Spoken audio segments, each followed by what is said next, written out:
இந்த காலத்துல எல்லாம் பொய் சொன்னால் தான் பிழைக்க முடியுங்கிறது ஒரு சில பேரோட நம்பிக்கை. ஒரு அப்பாவுக்கு தன் மகனுக்கு பொய் சொல்ல தெரியலையேங்கிற கவலை. பொய் சொன்னால் தான் இந்த உலகத்தில் பிழைக்கலாம், ஆனால் இவனுக்கு அது தெரியலையே, அதனால் இவனை அழைச்சிட்டு போய் நடுக்கடலில் விட்டுட்டு வந்துடுவோம் அப்படின்னு அழைச்சிட்டு புறப்பட்டான். கடற்கரைக்கு போனான். மகனுக்கு சந்தேகம், எங்கேப்பா என்னை அழைச்சிட்டு போகிறேன்னு கேட்டிருக்கான். கடலில் மீன் பிடிக்க கற்றுக் கொடுக்க போகிறேன் உனக்கு அப்படின்னானா. நான் ஏற்கனவே மீன் பிடிச்சிட்டேனேன்னானா இவன் மகன். எங்கே அதுன்னு கேட்டிருக்கான் அப்பங்காரன். சுட்டு சாப்பிட்டுட்டேன்ருக்கான் புள்ள.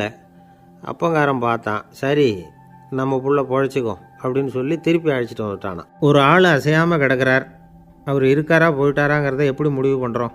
அவர் மூக்குக்கு முன்னாடி புறங்கையை வச்சு பார்க்குறோம், மூச்சு வருதா இல்லையா அப்படிங்கிறத கண்டுபிடிக்கிறதுக்காக. மூச்சுங்கிறது அவ்வளவு முக்கியமான ஒரு விஷயம். சுவாசம் இல்லைன்னா எதுவுமே இல்லை. நம்ம பூமி இருக்க அது கூட சுவாசிக்குதுங்கிறத சோவியத் விஞ்ஞானிகள் கண்டுபிடிச்சிருக்கிறாங்க. பூமிக்கு மேலே இருக்கிற மண் அடுக்கில் காற்றில் உள்ள ஆக்சிஜன் ஆக்சிகரணம் அடையுது அப்படின்னு தான் இதுவரைக்கும் எல்லோரும் நம்பிக்கிட்டு இருந்தாங்க. ஆனால் இப்போ என்ன கண்டுபிடிச்சிருக்கிறாங்கன்னா, அந்த ஆக்சிஜன் பூமிக்குள்ளே 1 கிலோமீட்டர் ஆழம் வரைக்கும் ஊடுருவி போகுதான். பூமிக்குள்ளே 2 பக்கமும் பல கிலோமீட்டர் வரைக்கும் பரவுதான். பூமிக்குள்ளே இருக்கிற நீர்நிலை அடுக்குகள் தான் நுரையீரல் செய்கிற வேலையை செய்யுதான். நம்ம உடம்புல நுரையீரல் இல்லைன்னா ஒன்றும் நடக்காது. ஒரு மரத்தை தலைகீழாக தொங்க போட்டால் எப்படி இருக்கும் அப்படி யோசிச்சு பாருங்கள். அப்படி தான் இதுவும், நுரையீரலும் அப்படி தான் இருக்கும். வலது பக்கம் ஒன்று, இடது பக்கம் ஒன்று. வலது பக்கம் நுரையீரல் கொஞ்சம் பெருசாக இருக்கும், நுட்பமான நரம்பு குழாய்கள் அதில் இருக்கும். கோடிக்கணக்கான நுண்ணிய குழாய்களை வச்சுக்கிட்டு தான் அது வேலை செய்யுது. 25 கோடி குழாய்கள் இருக்கும். அதை அப்படியே முழுசாக பிரித்து பரப்புனா ஒரு டென்னிஸ் கோர்ட்டில் பாதி பரப்பளவு இருக்குமா. நுரையீரல் நிறம் கருஞ்சிவப்பு தான். புகை அதிகமாக உள்ளே போச்சுன்னா அது கருப்பாயிடுது. காற்றுல உள்ள பிராணவாயுவை இது இழுத்து எடுத்துக்கிட்டு ரத்தத்தை சுத்தப்படுத்துகிற முக்கியமான வேலையை இது செய்யுது. அசுத்த காற்றை வெளியில் அனுப்பி வச்சுருது. ஒருத்தர் வேகமாக ஓடி வரார், அவருக்கு மூச்சு இறைக்கும். பயங்கரமாக எதையாவது பார்த்து விடுறார், உடனே மூர்ச்சை ஆகிடுவார். இது மாதிரி சமயங்களில் வேறு எந்த தூண்டுதலும் இல்லாமல் நுரையீரல் தானாகவே இயங்கும். இப்படி ஒரு அவசியம் ஏற்படுறப்போ இயக்கத்தை தூண்டி விடுற முக்கியமான இணைப்பு மூளைக்கு கீழே முதுகு எலும்புக்கு மேற்பகுதியில் இருக்குது. அது உடனே சுவாசத்துக்கு அவசர உதவியை கொடுக்குது. இப்போ ஒருத்தர் பேசாமல் உட்காந்துருக்கார். இந்த சமயத்தில் அவருக்கு 1 பங்கு காற்று தேவைப்படுதுன்னு வச்சுக்கோங்க. அவர் எழுந்திரிச்சு நடக்கும் பொழுது 1.5 மடங்கு தேவைப்படும். ஓடினார்னா 3 மடங்கு தேவைப்படும். படுத்துருக்கிறப்ப 1/2 மடங்கு தான் தேவைப்படும். இதுக்கு நிமிஷத்துக்கு 16 தடவை மூச்சு விட்டாகணும். இப்படி சாதாரணமாக உள்ளே இழுக்கிற காற்று கொஞ்சம்தான் இருந்தாலும் இது மாதிரி 8 மடங்கு காற்றை உள்ளே இழுத்து வச்சுக்கிற சாமர்த்தியம் நுரையீரலுக்கு இருக்குதான். தண்ணி, நுண்கிருமிகள், ரசாயன பொருள் இப்படி எது உள்ளே போனாலும் நுரையீரல் சமாளிச்சுக்கும். 30 வருஷமாக விடாத புகை பிடிக்கிறவர் தொடர்ந்து உள்ளே அனுப்பி வைக்கிற புகையை கூட சமாளிக்குதுன்னா பார்த்துங்களேன். உள்ளே போகிற புகை நுட்பமான சுவாச முடிச்சுகளை அழிச்சு விடுது. கறி புகை அது மேலே படிஞ்சு உபயோகம் இல்லாமல் பண்ணிவிடுது. ஆனாலும் தேவைக்கு அதிகமாக 8 மடங்கு கூடுதலாக சுவாச முடிச்சுகள் நம்ம உடம்புக்குள்ளே இருக்கிறதுனால சமாளிக்க முடியுது. சமாளிக்க முடியலன்னா சில சமயம் மூச்சு திணறும். அதை ஒரு எச்சரிக்கையாக எடுத்துக்கிட்டு புகை பிடிக்கிற பழக்கத்தை விட்டுடணும். அதுதான் நல்லது. ஆனால் அப்படி யார் விடுறது? இணை பிரியாத 2 நண்பர்கள் இருந்தாங்களாம். 2 பேரும் விடாமல் சிகரெட்டு குடிக்கிறவங்க. அதில் ஒருத்தன் செத்து போட்டான். இன்னொருத்தன் அதுக்கப்புறம் 2 சிகரெட்டாக குடிக்க ஆரம்பித்தானா. ஏன் இப்படி பண்ணுறேன்னு கேட்டிருக்காங்க. நான் 1 சிகரெட்டு தான் குடிக்கிறேன், செத்து போன என்னுடைய ஃப்ரெண்டு இருக்கானே செத்து போனவன், அவனுக்காக இன்னொரு சிகரெட்டு குடிக்கிறேன் அப்படின்னு நானா. இது ரொம்ப ஆபத்து, விட்டுடு அப்படின்னு சொல்லியிருக்காங்க. சரின்னு ஒத்துக்கிட்டான். ஆனால் அதுக்கப்புறமும் 1 சிகரெட் வீதமாக குடிச்சிக்கிட்டே இருந்தான். சிகரெட்டு பழக்கத்தை நீ இன்னும் விடலையான்னு கேட்டாங்களாம். அந்த பழக்கத்தை நான் எப்போவோ விட்டுட்டேன், இப்போ நான் குடிக்கிறது என் ஃப்ரெண்டுக்காக அப்படின்னு நானா. இவங்கெல்லாம் எப்படி திருந்துறது? என்னை விட யோக்கியம் இந்த உலகத்தில் வேறு யாரும் இல்லை சார் அப்படின்னார் ஒருத்தர். அவரை விட அயோக்கியன் வேறு யாரும் இருக்க முடியாதுங்கிற முடிவுக்கு கேட்டவங்க வந்துட்டாங்களாம். மனுஷனுக்கு இருக்கிற ஒரு மிகப்பெரிய குறையே தன்கிட்ட இருக்கிற குறை அவனுக்கு தெரியாமல் போகிறது தான். ஆனால் அடுத்தவங்ககிட்ட இருக்கிற குறை இவனுக்கு தெளிவாக தெரிஞ்சிடும். ஒரு ஒட்டகம் ஒரு கொக்கை பார்த்து ஒரு கேள்வி கேட்டு தான். என்ன கேள்வி தெரியுமா? உன் கழுத்து ஏன் இப்படி வளைஞ்சி போயிருக்குது அப்படின்னு கேட்டிருக்கு.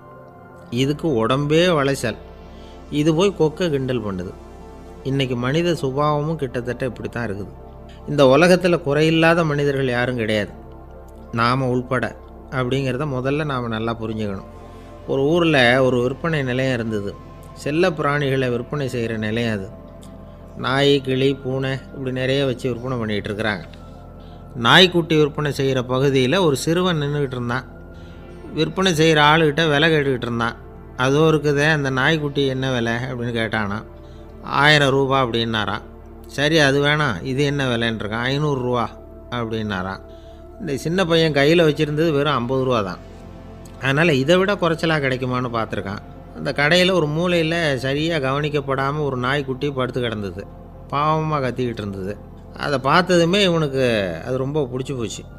உடனே அந்த கடைக்காரரை பார்த்து, அதுவும் அந்த மூலையில் படுத்து கிடக்குதே அந்த நாய்க்குட்டி என்ன விலை அப்படின்னு கேட்டிருக்கான். தம்பி, அது ஒரு கால் ஊனம், அதனால் அது உன்னோட குதித்து விளையாடவோ ஓடுறதோ அதால் முடியாத காரியம் அப்படின்ட்டுருக்கார் அவர். அது தெரிஞ்சு தாங்க கேட்குறேன், அதோட விலை என்ன அதை மட்டும் சொல்லுங்களேன் அப்படின்ட்டுருக்கான். தம்பி, இது வந்து கால் ஊனம் உள்ள ஒரு நாய். இதை போய் காசு கொடுத்து வாங்கிறதுக்கு யாராவது பிரியப்படுவாங்களா? இதை நான் உனக்கு இலவசமாகவே தர்றேன், எடுத்துகிட்டு போ அப்படின்னாரான். இதை கேட்டதும் அந்த சிறுவனுக்கு கோவம் வந்துட்டு தான். நீங்கள் ஒன்றும் சும்மா கொடுக்க வேணாம், இந்தாங்க 50 ரூபா, இதை வச்சுக்கிட்டு நாய்க்குட்டியை கொடுங்க அப்படின்ட்டுருக்கான். அவருக்கு ஒன்றும் புரியல, ஆச்சரியமாக இருந்தது. சரின்னு பணத்தை வாங்கிட்டு நாய்க்குட்டியை தூக்கி கொடுத்தார். அந்த சிறுவன் அந்த நாய்க்குட்டியை 2 கையாலையும் வாங்கினா, மார்போடு பிரியமாக சேர்த்து அணைச்சிக்கிட்டான். தெருவில் இறங்கி நடக்கிறான். அப்படி நடக்கும்பொழுது தான் பார்க்குறார், கடைக்காரர் வந்து ஆச்சரியமாக அவனை பார்க்குறார். அப்போ தான் அவருக்கு ஒரு விஷயம் புரியுது. அந்த சிறுவன் தெருவில் நாய்க்குட்டியை மார்போடு அணைச்சிக்கிட்டு விந்தி விந்தி நடந்து போய்கிட்டு இருக்கிறான். ஆமாம், அவனுக்கும் ஒரு கால் ஊனம். இந்த நாய்க்குட்டியை யாருமே வாங்க மாட்டாங்கன்னு நினச்சிக்கிட்டு இருந்தார். குறையுள்ள அதுக்கும் ஒரு எஜமானன் கிடச்சிட்டான். அதனால் ஊனம் ஒரு குறை இல்லை அப்படிங்கிற உண்மையை அந்த கடைக்காரர் புரிஞ்சுக்கிட்டாராம். நம்மால் ஒருத்தர் கொஞ்சம் வயசானவர், எழுந்திரிச்சு சரியாக நடக்க முடியாது, சாய்வு நாற்காலியிலேயே எப்பவும் உட்காந்துருப்பார். அவர் தனக்கு துணையாக ஒரு நாயை பக்கத்தில் வச்சுருந்தார். அதுவும் ரொம்ப வயசான ஒரு நாய், எழுந்திரிக்கவே சிரமப்படும், நடக்கவும் முடியாது. அவர் பக்கத்துலேயே இதுவும் சோர்ந்து போய் படுத்து கிடக்கும். அந்த பெரியவரை பார்க்க வந்த ஒருத்தர் கேட்டார், ஏங்க, ஒரு சின்ன பையனை உங்களுக்கு துணையாக வச்சுக்கப்படாதா? இந்த நாயை உங்களுக்கு பாதுகாப்பாக வச்சுருக்கிறீங்களே, உங்களுக்கு ஒரு ஆபத்துன்னா இது எப்படி உங்களுக்கு உதவ முடியும் அப்படின்னார். அப்போ அவர் சொன்னாராம், எனக்கு ஒரு ஆபத்துன்னா அந்த சமயத்தில் இந்த நாய் என்னை தனியாக விட்டுட்டு ஓடி போயிடாமல் இருக்கணும்ல, அதுக்காக தான் இதை நான் வச்சுருக்கிறேன் அப்படின்னாராம். நம்மளில் சில பேர் ரொம்ப தைரியமாக இருப்பாங்க. நாம் கூட சொல்கிறது உண்டு, அந்த ஆளுகிட்ட வர்றதுக்கு எமன் கூட பயப்படுவான் அப்படின்னு சொல்கிறது உண்டு. தைரியசாலிகளை நெருங்கிறதுக்கு எமன் பயப்படுவான் அப்படின்னு சொல்கிறது உண்மை தான், அது பொய் இல்லை. மன வலிமை இருக்குது பாருங்கள், அது மனுஷனை காப்பாற்றும். இது வந்து மருத்துவ ரீதியான உண்மை. உடல் கோளாறுகள் மன ஆரோக்கியத்தை பாதிக்கும். மன எழுச்சி, மன போராட்டம் இதெல்லாம் வந்து உடல் இயக்கத்தில் மாறுதலை உண்டாக்குது. சில வகையான நோய்களுக்கும் மனசுக்கும் இருக்கிற சம்பந்தம் என்னங்கிறத பற்றியெல்லாம் இப்போ ஆராய்ச்சி பண்ணுறாங்க. ஆஸ்மா, மூட்டு வலி, பெருங்குடல் அழற்சி, உயர் இரத்த அழுத்தம், சோரியாசிஸுங்கிற தோல் வியாதி, வயிற்று புண்ணு, இந்த தைராய்டு நச்சுத்தன்மை, இது மாதிரி நோய்களை உண்டாக்குறதுல மனசோட பங்கு என்னங்கிறத பற்றியெல்லாம் ஆய்வு பண்ணி பார்த்துருக்குறாங்க. எதுக்கு எடுத்தாலும் சோர்ந்து போகிறது, தோண்டு போகிறது, இப்படிப்பட்ட மனவாகு, அதோட யாரும் நமக்கு உதவ முடியாது அப்படிங்கிற மனோபாவம், கைவிடப்பட்ட மனநிலைமை, இதெல்லாம் வந்து நோயோட தீவிரத்தை ரொம்ப அதிகரிக்க செய்யுதான். இவங்கெல்லாம் அந்த கைகால் வலிக்குது, உடம்பு அசதியாக இருக்குது, தூக்கம் வரல, முதுகு வலிக்குது, உடம்புல வந்து உணர்ச்சி குறையுது, கை கால் விரல்லாம் மரத்து போகுது, இப்படி ஏதாவது சொல்லிக்கிட்டு டாக்டர்களை தேடி வந்துக்கிட்டு இருப்பாங்க. நெஞ்சு வலி வந்து யாருக்கு வருது தெரியுமா? பதற்றம், போட்டி மனப்பான்மை, அளவுக்கு அதிகமான வேகம், துடிப்பு, பேராசை, இதுலேயும் கட்டுப்பாடு, நேரம் தவறாமை, அப்புறம் இதெல்லாம் வந்து உள்ள மனவாக உள்ளவங்க இருக்கிறாங்கல்ல, அவங்க பெரும்பாலும் நெஞ்சு வலிக்கு ஆளாயிடுறாங்களாம். ஃப்ரீட்மேன் அப்படிங்கிறவர் நிறைய ஆராய்ச்சியெல்லாம் பண்ணி பார்த்துட்டு இதை உறுதிப்படுத்தியிருக்கிறார். அவர் பண்ணின ஆராய்ச்சியில் என்னெல்லாம் தெரிய வந்தது தெரியுமா? பொறுப்பு அதிகம் உள்ளவங்களுக்கு கண்டிப்பாக ரத்த அழுத்தம் வரும், அதிகமாக இருக்குமா. அதே மாதிரி கண்டிப்பாக இருக்கிறாங்கல்ல, அவங்களுக்கும் ரத்த அழுத்தம் அதிகரிக்குமா. ரத்த அழுத்தம் தனக்கு அதிகமாக இருக்குங்கிறத தெரிஞ்சுக்கிட்டவங்க தலைவலி, மயக்கம், இந்த தலை சுத்தல், அசதி, இது மாதிரியான உணர்வுகளை வந்து அவங்களுக்கு வந்துடும், அது மாதிரி உணர்வு. ஆனால் உண்மை என்ன தெரியுமா? இதெல்லாம் வந்து ரத்த அழுத்தத்தினால இல்லை, ரத்த அழுத்தம் கட்டுப்பாட்டுக்குள்ளே இருந்தால் கூட இவங்க இப்படி நினைக்கிறாங்களாம். இதுக்கு காரணம் மனசு தான் அப்படிங்கிறார் அவர். சில பேர் எப்படி தெரியுமா? ஒருத்தர் வந்து மாரடைப்பால் இறந்து போனார் அப்படின்னு கேள்விப்பட்டால் போதும், இறந்து போகிறதுக்கு காரணம் இதயம்தான் அப்படிங்கிற பீதியால் இதய தளர்ச்சி அப்படிங்கிற மனநோயால் பாதிக்கப்படுறார். இவங்கெல்லாம் அடிக்கடி தங்களுடைய இதய பகுதியை தொட்டு பார்த்துக்குவாங்க, நாடியை பிடிச்சி பார்த்துக்குவாங்க. அடிக்கடி மூச்சை உள்ளுக்கு இழுத்து வெளியில் விட்டு வலி வருதா அப்படின்னு பார்த்துக்கிட்டு இருப்பாங்க. வேறு எங்கேயாவது வலிச்சா கூட நெஞ்சை வலிக்குதா அப்படின்னு பார்ப்பாங்க. நெஞ்சு வலிக்குதுன்னு கூட சில பேர் சொல்ல ஆரம்பிச்சிருவாங்க. ஆஸ்மாவுக்கும் மனசுக்கும் சம்பந்தம் உண்டு. தீர்வு காண முடியாத மன போராட்டங்கள் எல்லாத்துக்கும் அடுத்தவங்களையே சார்ந்து இருக்கிற மனநிலை, இதெல்லாம் ஆஸ்மாவினுடைய தீவிரத்தை அதிகப்படுத்திடும்.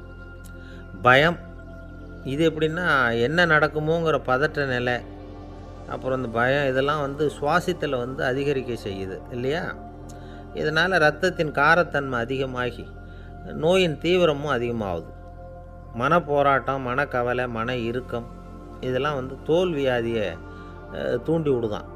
இது மாதிரி இன்னும் எவ்வளவோ இருக்குது. அதனால் இன்றைக்கி நமக்கு தேவை என்னென்னா மன வலிமை, மலர்ந்த முகம். இது ரெண்டும் இருந்துட்டுதுன்னா பலவிதமான நோய்கள் நம்மக்கிட்ட நெருங்கி வராது. டாக்டர், என்ன நெருங்காமல் இருக்கிறதுக்கு நான் ஒரு காரியம் பண்ணுறேன் அப்படின்னார் ஒருத்தர். அவர் என்ன அர்த்தத்தில் சொன்னார்னா, டாக்டர் அவரை நெருங்காமல் இருக்கிறதுக்கு அவர் ஒரு காரியம் பண்ணுறாராம். நண்பர்கிட்ட சொன்னார். நண்பர் கேட்டார், அது என்ன காரியம் பண்ணுற அப்படின்னு கேட்டார். தினம் ஒரு ஆப்பிள் பழம் சாப்பிட்றேன்னார் அவர். ஏன்னா ஆங்கிலத்தில் ஒரு பழமொழி சொல்லுவாங்கள்ல, an apple a day keeps doctor away அப்படிம்பாங்க. ஒரு ஆப்பிள் பழம் சாப்பிட்டா டாக்டர் விலகியே இருப்பார், டாக்டர்கிட்ட போக வேண்டிய அவசியம் இருக்காது அப்படிங்கிறதுக்காக அந்த பழமொழி சொல்கிறது. என்ன, நான் யாருமே நெருங்காமல் இருக்கிறதுக்கு நான் ஒரு காரியம் பண்ணுறேன்னார் இன்னொருத்தர். டாக்டர் நெருங்காமல் இருக்கிறதுக்கு ஆப்பிள் பழம் சாப்பிட்றேன்னார் அவர். என்னை யாருமே நெருங்காமல் இருக்கிறதுக்கு நான் ஒரு காரியம் பண்ணுறேன்னார் இன்னொருத்தர். அது என்னன்னு கேட்டோம். தினம் ஒரு பூண்டு சாப்பிட்றேன்னார். ஏ கார்லிக் எ டே கீப்ஸ் எவ்ரிபடி அவே அப்படின்னு அதுக்கு ஒரு புது விளக்கமும் கொடுத்தார். காசி மாநகரத்தை பிரம்மதத்தன் அப்படிங்கிற ராஜா ஆட்சி பண்ணிட்டு வந்தார். அவர் ஒவ்வொரு வருஷமும் ஒரு திருவிழா நடத்துறது வழக்கம். எல்லா தேசத்திலிருந்தும் எல்லா வகையான ஜனங்களும் அதில் கலந்துக்குவாங்க. ஒரு சமயம் அது மாதிரி விழா நடந்துக்கிட்டு இருந்தது. வைகுண்டத்திலேருந்து தேவலோகத்திலேருந்து நிறைய தேவகுமாரர்கள்லாம் காசி நகருக்கு அப்போது வந்திருந்தாங்க. அதில் முக்கியமாக ஒரு 4 தேவகுமாரர்கள். அந்த 4 பேரையும் சுற்றி ஏகப்பட்ட கூட்டம். அப்படி என்ன விசேஷம் அவங்கக்கிட்ட அப்படின்னா, மற்றவங்கள விட அவங்க முகம் அழகாக இருந்ததா அப்படி பார்த்தா அப்படியும் இல்லை. அவங்க அணிஞ்சிருந்த மலர் மாலைகள் தான் அதுக்கு காரணமாக. அந்த மலர்கள்லேருந்து அப்படி ஒரு அபூர்வமான நறுமணம். இதுக்கு முன்னாடி இப்படி ஒரு நறுமணத்தை அந்த ஊர் ஜனங்க அனுபவிச்சதே இல்லை. அதுதான் அந்த 4 பேரையும் சுற்றி கூட்டம். எல்லோரும் கேள்வி கேட்க ஆரம்பித்தாங்க. உடனே அந்த 4 தேவகுமாரர்களும் எல்லாருக்கும் தெரியும்படியாக வானத்தில் எழும்பி கொஞ்சம் உயரமாக நின்றுக்கிட்டாங்க. கீழே நின்றுக்கிட்டு இருந்த அரசன்லேருந்து ஆண்டி வரைக்கும் ஒருத்தர் பாக்கி இல்லாமல் ஒரே குரலில் எல்லாரும் அவங்கள பார்த்து, எங்களுக்கும் இது மாதிரி மாலையை போட்டுக்கணும்னு ஆசையாக இருக்குது, அதுக்கு நீங்கள் தான் அருள் பண்ணணும் அப்படின்னு கேட்டுக்கிட்டாங்க. மாலை போட்டுக்கிறதுனா எல்லாருக்கும் ஆசையாக தானே இருக்கும். அந்த 4 தேவகுமாரர்களில் ஒருத்தர் புத்தர் பிரான். அவர் சொன்னார், பூலோகவாசிகளே, நான் சொல்கிறத கொஞ்சம் பொறுமையாக கேளுங்க. கக்காரு அப்படிங்கிற கற்பக விருட்சத்தின் மலர்களால் தொடுக்கப்பட்டது இந்த மாலை. இதுக்கு நிறைய சக்தி உண்டு. எந்த காலமும் இது வாடாது, வாசனையும் குறையாது. ஆனால் இதை அணிந்து கொள்கிறதுக்கு சில தகுதிகள் தேவை அப்படின்னார். என்ன தகுதி அது சொல்லுங்களேன் அப்படின்னு ஏக காலத்தில் எல்லாரும் சத்தம் போட்டாங்க. தீய இயல்புகள் உள்ளவங்க, இழிந்த சிந்தனை, இழிந்த செயல் உள்ளவங்க இந்த மாலையை அணிய முடியாது அப்படின்னார். அவ்வளோதான். கூட்டத்தில் சத்தம் போட்டவங்கள்லாம் மெதுவாக அப்படி அடங்க ஆரம்பிச்சிட்டாங்க. இன்னொரு தேவகுமாரன் சொன்னார், அடுத்தவங்க பொருளை அபகரிக்காதவன், அடுத்தவங்களுக்கு கெடுதல் பண்ணக்கூடிய பொய் பேசாதவன், பேராசையினால் கெட்ட வழியில் பொருள் ஈட்ட நினைக்காதவன் இந்த மாலையை போட்டுக்கலாம் அப்படின்னார். கூட்டத்திலிருந்து யாரும் முன்னுக்கு வரல. ஒரே ஒரு ராஜகுரு மட்டும் கொஞ்சம் முன்னாடி வந்தார். பெரியவர், படித்தவர். அவர், எனக்கு தகுதி இருக்குது அந்த மாலையை போட்டுக்கிறதுக்கு அப்படின்னார். வேறு ஒன்றும் இல்லை, பொய் சொல்லியாவது அந்த மாலையை வாங்கிக்குவோமே அப்படின்னு முடிவு பண்ணிட்டார் அவர். அவ்வளோதான், மாலையை வாங்கிட்டார். அடுத்த தேவகுமாரன் பேசினார். யாருக்கு திடமான அறிவும் மனமும் இருக்குதோ, யாருக்கு நல்ல காரியங்களில் அசையாத ஈடுபாடு இருக்குதோ, நல்ல அரிய பொருள்களை தனியாக தான் மட்டும் அனுபவிக்க விரும்பாதவர் யாரோ அவர் முன்னாடி இந்த மாலையை வாங்கிக்கலாம் அப்படின்னார். அந்த தகுதியும் எனக்கு இருக்குன்னார் ராஜகுரு. மாலையை வாங்கி போட்டுக்கிட்டார். இன்னொரு ராஜகுமாரன் பேச ஆரம்பித்தார். அறநெறியில் செல்வம் சேர்க்கணும், ஆடம்பர பொருள்களுக்கு அடிமையாகக்கூடாது, வெற்றி அடைஞ்சாலும் கர்வம் வரக்கூடாது, அப்படிப்பட்டவங்க இந்த மாலையை போட்டுக்கலாம்னார். துணிஞ்சு பொய் சொல்லி அதையும் வாங்கி கழுத்தில் போட்டுக்கிட்டார் இந்த ராஜகுரு. இன்னொரு ராஜகுமாரன் சொன்னார், சான்றோர்களை நிந்திக்காதவங்க, புறம் பேசாதவங்க இந்த மாலையை போட்டுக்கலாம்னார். அதையும் வாங்கி போட்டுக்கிட்டார். திருவிழா முடிஞ்சுது, எல்லோரும் திரும்பி போயிட்டாங்க. மறுநாள் ராஜகுரு 4 மாலைகளையும் போட்டுக்கிட்டு ராஜசபைக்கு வரார். வந்தவர் ரொம்ப அவஸ்தையோடு வர்றார். மாலையெல்லாம் வாடி போயிட்டுது, வாசனை எதுவும் கிடையாது. அது மட்டும் இல்லை, அவருக்கு கடுமையான தலைவலி வேறு வந்துட்டுது. துடிச்சு போயிட்டார். மாலையை கழட்டவும் முடியல. ஜனங்கள்லாம் அவரை பார்த்து சிரிக்க ஆரம்பிச்சிட்டாங்க. என்னத்துக்கு ஆசைப்படணும், ஏன் இப்படி கஷ்டப்படணும் அப்படின்னு. ராஜா பார்த்தார். மறுபடியும் விழாவுக்கு ஏற்பாடு பண்ணினார். தேவகுமாரர்கள்லாம் வந்தாங்க. ராஜகுரு வந்தார். மக்கள் முன்னிலையில் அவங்க காலில் விழுந்தார், மன்னிப்பு கேட்டுக்கிட்டார். இந்த மாலையை போட்டுக்கிற தகுதி எனக்கு இல்லை. தகுதி இல்லாத ஒருத்தன் தகாத தகுதியை பொய் மூலம் பெறணும்னு ஆசைப்படுறாங்களே, அவங்களுக்கெல்லாம் என்னுடைய தண்டனை ஒரு எச்சரிக்கையாக இருக்கட்டும்னார். அதுக்கப்புறம் தேவகுமாரர்கள் அவர் கழுத்தில் இருக்கிற மாலையை கழட்டினாங்களாம். அந்த மாலைகளும் பழையபடி மனம் கொடுக்க ஆரம்பிச்சுட்டு தான். இதுலேருந்து நாம் தெரிஞ்சுக்க வேண்டியது என்னென்னா, நமக்கு தகுதி இல்லாத ஒரு கௌரவம் நம்மக்கிட்ட தானாக வந்தால் கூட அதை தவிர்த்து விடுறது தான் நல்லது. அதுதான் புத்திசாலித்தனம். ஒருத்தர் வந்தார். சார், எங்கள் இலக்கிய மன்ற விழாவுக்கு நீங்கள் தலைமை தாங்கணும்னார். உடனே இவர் சொன்னார், பேச்சாளர், சார், இலக்கியத்தை பற்றி பேசுகிற தகுதி எனக்கு இல்லையே அப்படின்னார். உடனே அவர் கூப்பிட வந்தவர் சொன்னார், அந்த தகுதி உங்களுக்கு இல்லைங்கிறது எங்களுக்கும் தெரியும் சார், அதனால தான் உங்களை தலைமை தாங்க கூப்பிட்றேன் அப்படின்னார். அது சரி, தலைமைன்னா அதுக்கு இவர் என்ன தான் அர்த்தம் பண்ணுறாருன்னு தெரியல. ஒரே ஒரு ஊரில் ஒரு ராஜா இருந்தார். அவர் பேரில் மக்களுக்கு ரொம்ப மரியாதை. அவ்வளவு நல்லா ஆட்சி புரிஞ்சுக்கிட்டு வந்தார். அவருக்கு வயசாகிட்டுது. அதனால் ஒரு நாள் அமைச்சரை கூப்பிட்டார். இதை பாருங்கள், எனக்கு வயசாகிட்டுது, அதனால் இந்த அரச பொறுப்பையெல்லாம் நீங்கள் ஏற்றுக்குங்க அப்படின்னார். அதுக்கப்புறம் ராணியை கூப்பிட்டார். வா, நாம் இனிமேல் இங்கே இருக்க வேணாம், காட்டுக்கு போய் தவம் பண்ணலாம் அப்படின்னு கூப்பிட்டார். இந்த செய்தி மக்களுக்கு அறிவிக்கப்பட்டது. மக்கள் உடனே கூட்டமாக அரண்மனைக்கு வர ஆரம்பிச்சிட்டாங்க. மன்னரை போய் பார்க்குறாங்க. அரசே, தாங்கள் எங்களுக்கு தந்தை மாதிரி. நீங்கள் காட்டுக்கு போயிட்டால் நாங்கள்லாம் இங்கே எப்படி இருக்க முடியும்? எங்களுக்கெல்லாம் எந்த துன்பமும் இல்லாமல் பார்த்துக்கிட்டு வர்றீங்க. இது மாதிரியான ஒரு அரசாட்சி இல்லைன்னா மக்கள் வாழ்ந்து என்ன பயன் அப்படின்னாங்க. இருந்தாலும் என்ன பண்ணுறது, வயசாகிட்ட காரணத்தினால இந்த முடிவுக்கு வர வேண்டியிருக்குது அப்படின்னாராம் ராஜா. அப்படின்னா நீங்கள் காட்டுக்கு போக வேணாம், நாங்கள் போகிறோம். நாங்கள் அங்கே போய் தவம் பண்ணுறோம், வழிபாடு பண்ணுறோம். கடவுள் வருவார், அவர்கிட்ட வரம் வாங்கிட்டு வந்துடுறோம் அப்படின்னாங்களாம். அப்படி சொல்லிவிட்டு உடனே எல்லோரும் காட்டுக்கு போனாங்க. நாட்டு மக்கள் எல்லாரும் ஒட்டு மொத்தமாக காட்டில் உட்காந்துக்கிட்டு தவம் பண்ணுறதை பார்த்தார் கடவுள். உடனே புறப்பட்டு வந்தார். எல்லோரும் இப்படி உட்காந்துருக்குறீங்களே, என்ன வேணும் உங்களுக்கு அப்படின்னு கேட்டார். உடனே மக்கள் எல்லாரும் ஒரு குரலில் சொன்னாங்க, சுவாமி, எங்கள் மன்னன் ரொம்ப நாளைக்கு நல்லபடியாக இருக்கணும். அவர் மகிழ்ச்சியாகவும் உடல் நலத்தோடும் இருந்தால் தான் நாங்கள் அமைதியாக வாழ முடியும் அப்படின்னாங்க. சரி, அதுக்கு என்ன செய்யணும் அப்படின்னார் ஆண்டவன். எங்கள் மன்னருக்கு இன்னும் ஒரு 100 வருஷம் ஆயுளை கொடுங்க அப்படின்னாங்க. அவ்வளவு தானே, சரி அப்படியே ஆகட்டும் அப்படின்னு சொல்லிவிட்டு ஆண்டவன் போயிட்டார். மக்கள் மகிழ்ச்சியோடு திரும்பி வந்தாங்க. மன்னா, கடவுள் வரம் கொடுத்துட்டார், நீங்கள் 100 வருஷம் வாழ போகிறீங்க அப்படின்னாங்க. இதை கேட்டதும் ராணி ராஜாவை வணங்கி, நான் தவம் செய்ய போகிறேன் அப்படின்னு புறப்பட்டாங்க. உடனே மக்கள் என்ன நினச்சாங்க தெரியுமா? ஐயோ, நாம் ராஜாவுக்கு மட்டும்தானே நீண்ட ஆயுள் வேணும்னு வரம் வாங்கினோம், ராணிக்கு வாங்கலையே, அதுதான் கோபத்தில் புறப்பட்டாங்க போல இருக்குது அப்படின்னு நினச்சி வருத்தப்பட்டாங்க. ஆனால் ராணி நினச்சது அது இல்லை. ராணி போய் தவம் பண்ணாங்க, கடவுள் காட்சி கொடுத்தார். இவங்க கேட்குறாங்க, சுவாமி, ராஜாவுக்கு மட்டும் 100 வருஷம் ஆயுள்னு வரம் கொடுத்துட்டீங்க, அப்படின்னா குடிமக்களும் 100 வருஷம் இருக்கணும். இப்படிப்பட்ட குடிமக்கள் இல்லைன்னா அப்படிப்பட்ட அரசன் இருந்து என்ன பிரயோஜனம் அப்படின்னாங்களாம். ஆண்டவன் பார்த்தார். சரி, அவங்களும் 100 வருஷம் வாழ்வாங்க, அது மட்டும் இல்லை, நீயும் 100 ஆண்டு காலம் வாழ வரமளிக்கிறேன் அப்படின்னு சொல்லிவிட்டு மறைஞ்சிட்டார். இதில் ஆண்டவன் வர்றதும் மறையிறதும் முக்கியமில்லை. இதில் கவனிக்க வேண்டியது ஆள்கிறவனின் விசாலமானம், குடிமக்களின் விசாலமானம், ஆள்கிறவன் மனைவியினுடைய விசாலமானம். இப்படி ஒரு நாடு இருந்துட்டுதுன்னா எப்படி இருக்கும் வாழ்க்கையை நினச்சி பாருங்கள். அதனால தான் பெரியவங்கள்லாம் சொல்கிறாங்க, இதய வாசல் திறந்தே இருக்கணும், இதயத்தின் கதவுகளை மூடாதீங்க அப்படின்னு சொல்லுவாங்க. என்கிட்ட ஒருத்தர் சொன்னார், என்னுடைய இதய வாசல் எப்பவும் திறந்தே தான் இருக்குதுன்னார். எதனால் அப்படி சொல்கிறீங்க அப்படின்னு கேட்டோம்.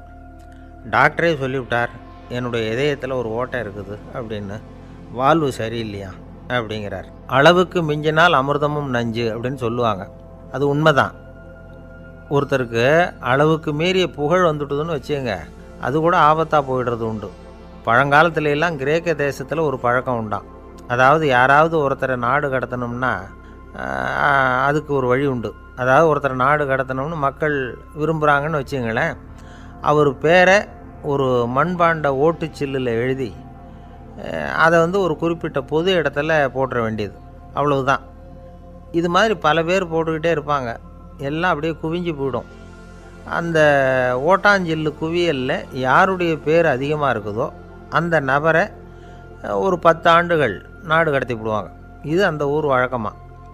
ஒரு நாள் அந்த குவியலுக்கு பக்கத்தில் ஒரு ஆள் நின்றுக்கிட்டு இருக்கிறான். அவன் கையில் ஒரு ஓட்டாஞ்சில்லு வச்சுருக்கிறான்.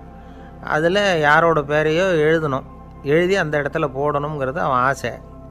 ஆனால் அவன் படிக்காதவன், அதனால் எழுத தெரியல. யாராவது அந்த வழியாக வர்றாங்களான்னு பார்த்துக்கிட்டே நின்றுக்கிட்டு இருந்தான். ஒரு பெரியவர் வந்துக்கிட்டு இருந்தார். அவர்கிட்ட ஓடினான். கையில் இருந்த மண்பாண்ட சில்லை கொடுத்தான். ஐயா, இதில் ஒரு பேர் எழுதி கொடுங்களேன்னா. அந்த பெரியவர் அதை வாங்கி கையில் வச்சுக்கிட்டு, என்ன பேர் எழுதணும் சொல்லு அப்படின்னா. இவன் சொன்னான், அரிஸ்டைடிஸ் அப்படின்னு எழுதுங்க அப்படின்னா. இதை கேட்டதும் அந்த பெரியவருக்கு அதிர்ச்சி. ஏன்னா அவர் தான் அரிஸ்டைடிஸ், தத்துவ மேதை அரிஸ்டைடிஸ் அவர். இருந்தாலும் நான் தான் அதுங்கிறத காட்டிக்காமல் அந்த ஆளுக்கிட்ட கேட்டார், அது சரிப்பா, அரிஸ்டைடிஸுங்கிற பேரை எழுத சொல்கிற, அவர் உனக்கு என்ன கெடுதல் பண்ணார், அவர் பேரை இதில் எழுத சொல்கிறியே அப்படின்னு கேட்டிருக்கார். அதுக்கு இவன் சொன்னானா, அவர் எனக்கு எந்த கெடுதலும் பண்ணலை, அவரை நான் பார்த்தது கூட இல்லை அப்படின்ட்டுருக்கான். அப்புறம் எதுக்காக அவரை நாடு கடத்தணும்னு நீ ஆசைப்படுற அப்படின்னு கேட்டிருக்கார். இப்போ அந்த ஆள் சொல்கிறான், அரிஸ்டைடஸை பற்றி எல்லாரும் பேசுகிறாங்க, அவர் ரொம்ப நல்லவர், அவர் ஒரு பெரிய அறிவாளிங்கிறாங்க, அவர் ஒரு பெரிய வள்ளல், பேரறிஞர், இப்படி எல்லாரும் சொல்கிறத கேட்டு கேட்டு எனக்கு ரொம்ப அலுத்து போயிட்டுது, அதனால தான் வெறுப்பாயிட்டேன் அப்படின்னு நானும். இதிலேருந்து என்ன தெரியுது, நாம் நல்லவனாக இருக்கிறதுல ஒன்றும் இடைஞ்சல் இல்லை. ஆனால் நம்மளை நல்லவன் எல்லாரும் சொல்ல ஆரம்பிச்சிட்டாங்கன்னு வச்சுக்கோங்க, அப்போ இடைஞ்சல் ஆரம்பம்னு அர்த்தம். எதுவுமே அளவுக்கு மிஞ்சி போகாமல் பார்த்துக்க வேண்டியது ரொம்ப அவசியம். அளவுக்கு அதிகமாக ஆசைப்படாதவங்களில் ஆப்ரஹாம் லிங்கனும் ஒருத்தரான். அவர் ஒரு தடவை தன்னுடைய நண்பர்கள்கிட்ட பேசிக்கிட்டு இருந்தாராம். ஒருத்தர் கேட்டிருக்கார், ஒரு மனுஷனுக்கு கால்கள் எவ்வளோ உயரம் இருக்கணும் அப்படின்னு கேட்டாராம்.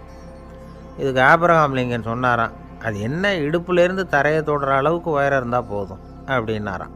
ஒரு ஜென் துறவி, அவருக்கு ரொம்ப வயசாகிட்டுது, கடைசி காலம். நண்பர்களெல்லாம் கூப்பிட்டார். நண்பர்களே, நான் வித்தியாசமான முறையில் சாகணும்னு ஆசைப்படுறேன், அதுக்கு ஏதாவது யோசனை சொல்லுங்களேன் அப்படின்னு கேட்டாராம்.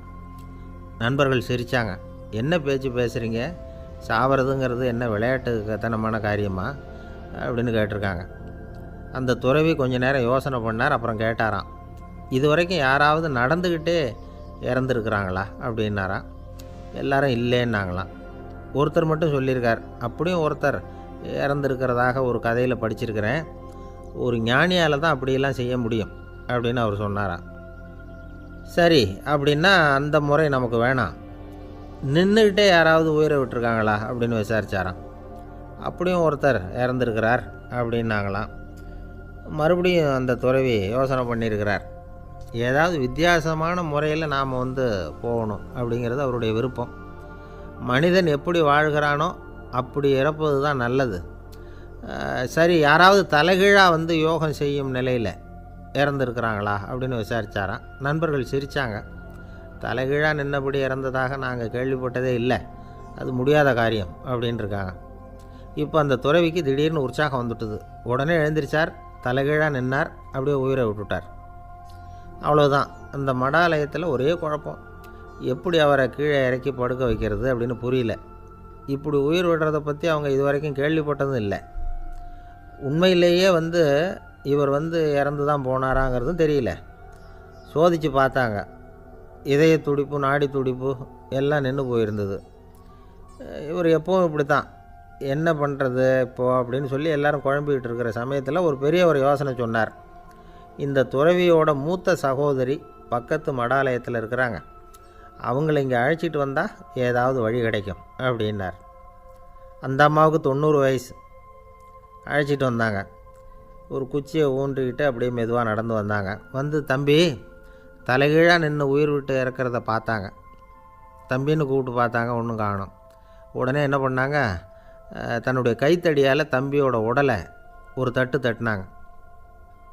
ஏப்பா சாகிறப்பவும் உன்னுடைய குறும்புத்தனத்தை விடலையா, இப்படியாடா சாகிறது, ஒழுங்காக செத்து தொலை அப்படின்னாங்களாம். அவ்வளவுதான். உடனே அந்த துறவி திரும்பி நேராக நின்னார். அக்கா கோவப்படாத, நான் ஒழுங்காக சாகிறேன், எப்படி செத்தா என்ன, எல்லாம் எனக்கு ஒன்று தான் அப்படின்னு சொல்லிவிட்டு அப்படியே தரையில் படுத்து உயிரை விட்டாராம். அதுக்கப்புறம் அந்த அம்மா கோலை வந்து கையில் எடுத்துக்கிட்டு அப்படியே திரும்பி கூட பார்க்காம அவங்க பாட்டுக்கு போயிட்டாங்களாம். மரணத்தை ஒரு விளையாட்டாக ஆக்கிய அந்த துறவிக்கு வாழ்க்கையே ஒரு விளையாட்டாக தான் இருந்திருக்குது. எந்த நோக்கமும் இல்லாமல் செயல்படுறதுன்னா என்னங்கிறதும் அவருக்கு தெரிஞ்சிருக்குது. பயனை எதிர்பார்க்காமல் பணி செய்து வாழ்ந்து மறைந்த மகான் அவர். தம்முடைய தொழிலை வந்து விளையாட்டு போல் செய்ய தெரிஞ்சவருக்கு வாழ்க்கையே ஒரு விளையாட்டாக மாறிடும். எல்லாமே விளையாட்டாகி விடுகிற போது மரணமும் விளையாட்டாகிவிடும் அப்படிங்கிறது தான் அந்த தத்துவம்.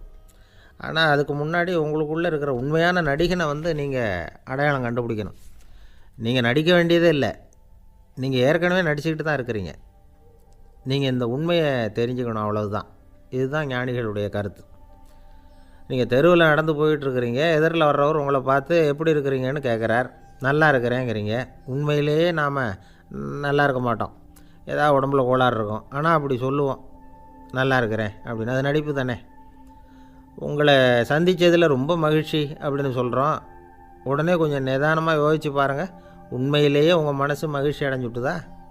அது நடிப்பு தானே. வாழ்க்கையை சரியாக புரிஞ்சுக்கிட்டால் எல்லாமே நடிப்புங்கிறது புரியும். கல்யாண பத்திரிக்கை அனுப்பியிருந்தேனே, ஏன்டா வரலன்னு கேட்டான் ஒருத்தன். வந்திருந்தேனே அப்படின்னானா இவன். டேய் ஏன்டா போய் சொல்கிற, நான் பத்திரிக்கையே உனக்கு அனுப்பலையே அப்படின்ட்டுருக்கான் அவன். அதுக்கு இவன் சொன்னானா, பத்திரிக்கை அனுப்புனேன்னு நீ போய் சொல்கிறப்போ கல்யாணத்துக்கு வந்தேன்னு நான் போய் சொல்லக்கூடாதா அப்படின்னானா. ஒரு பெரிய பியானோ கலைஞர் வியன்னாவில் இருந்தார். ரொம்ப புகழ்பெற்ற இசை கலைஞர் அவர். இங்கிலாந்து மகாராணி விக்டோரியா அவருடைய சங்கீதத்தை கேட்கணும்னு ஆசைப்பட்டாங்க. அவரை அரண்மனைக்கு கூப்பிட்டாங்களாம். பியானோ வாசிக்க சொல்லி கேட்டாங்களாம். இவரும் ரொம்ப பிரமாதமாக வாசித்து காட்டியிருக்கார். உடனே பாராட்டி பரிசுகள்லாம் கொடுத்து அனுப்புனாங்களாம். அந்த இசையை கேட்குறதுல அரசிக்கு ரொம்பவும் ஆர்வம் உண்டு. அதனால் அதுக்கப்புறமும் அந்த கலைஞர் அடிக்கடி அரண்மனைக்கு வர வேண்டிய அவசியம் ஏற்பட்டது. ஏன்னா அரசி கூப்பிட ஆரம்பித்தாங்க. இவர் போகணும், அங்கே இசை நிகழ்ச்சி நடத்தணும். இவர் அங்கே பாடி வாசிக்கிறது உண்டு. ஒரு தடவை வந்து மகாராணி அவரை பார்த்து, உங்கள் நாட்டு தேசிய கீதம் பாடுங்களேன் அப்படின்னு கேட்டாங்களாம். உடனே அவர் தன்னுடைய நாடான ஆஸ்திரியாவின் தேசிய கீதத்தை பாடியிருக்கிறார். அவர் பாட ஆரம்பித்த உடனே மகாராணி எழுந்திரிச்சு நின்னாங்களாம். அதுக்கு மரியாதை செலுத்துகிற நோக்கத்தோடு பாட்டு முடிகிற வரைக்கும் அப்படியே நின்றுக்கிட்டு இருந்தாங்களாம். இதுதான் அந்த அரசியினுடைய பெருந்தன்மை. அதாவது நாட்டுப்பற்றுங்கிறது அந்த அளவுக்கு அப்படி இருக்கணும்.